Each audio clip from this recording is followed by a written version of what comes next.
అరే అవలగాని వారా భరత్, చెప్పేది వినకుండా. అరే నేను చెప్పేది విను. యాసెట్స్ లయబిలిటీస్ రెండు ఉంటాయరా భరత్. ఇప్పుడు నువ్వు చెప్పే పెద్ద కార్ ఏదైతే ఉందో అది లయబిలిటీ రా. యాసెట్స్ అనేవి ఏంటి? ఇప్పుడు మనం ఏం చేయకపోయినా ఒకసారి కొని పక్కన పెడితే దాని వాల్యూ వాటంతట అవే పెరుగుతుంది. ఇప్పుడు నువ్వు కొనే పెద్ద కార్ ఉందరా, ఇప్పుడు ఈ సంవత్సరం 10,000 పెట్టుకుంటావు, నెక్స్ట్ సంవత్సరం కదా 5,000 అయిపోద్దిరా. డిప్రిషియేట్ అయ్యేవి కొనుక్కుంటారా ఎవరైనా? నేనే అడుగున్నారా రోజు ఐఫోన్. అసలు ఈ సంవత్సరం ఏం ఐఫోన్ వచ్చిందో చూడని కూడా చూడలే. ఓ ఆరెంజ్ కలర్ ఉందరా, యూని బాడీ అంట. అరే ప్రోరెస్ రా, లాక్ ప్రొఫైల్ షూటింగ్ యాడ్ చేసి చూద్దాం అసలు. నొక్కకరా నొక్కకరా కేసాడు.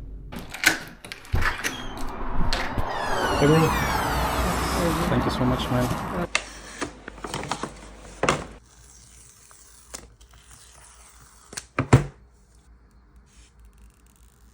సో మీ అందరికీ నేను చెప్పదలుచుకుంది ఏంటంటే, బతుకున్నప్పుడే లైఫ్ని ఎంజాయ్ చేయాలి. ఇప్పుడు సలహాలు అనేవి పక్కనోడికి ఇవ్వడానికి, మన కోసం కాదు. తింటే అయిపోద్దని బిర్యానీ తినకుండా ఉంటామా? లేదే, ఇది కూడా అంతే. కొనుక్కోరా భరత్, కొనుక్కో, ఇంకా పెద్ద కారు కొనుక్కో, మొత్తం డబ్బులన్నీ వేస్ట్ చేయరా.